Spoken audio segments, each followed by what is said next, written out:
كشف أحد السكان بالجهة المقابلة للعمارة السكنية التي انهارت ظهر اليوم الخميس بالحي المحمدي بمدينة الدار البيضاء أن لاعبين بأندية لكرة القدم، أحدهما ينتمي لفريق الوداد الرياضي وآخر للرجاء الرياضي، وراء سقوط العمارة ووراء الخسائر المادية التي عقبت الحادثة.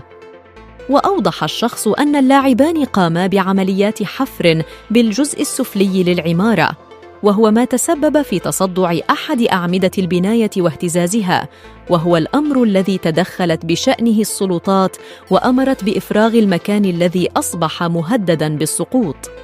ووسط تداول هذه الأخبار بشأن عملية الحفر التي قام بها اللاعبان، تساءل البعض بخصوص امتلاك هذين الشخصين لرخصة حفر، وإن كان ذلك فمن منحها لهما للقيام بالحفر والتسبب في هذه الحادثة.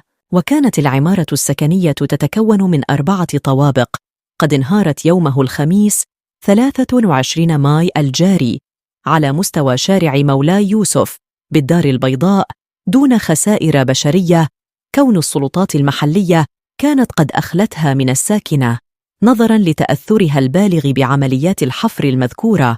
لا تنسوا الإعجاب بالفيديو والاشتراك بالقناة.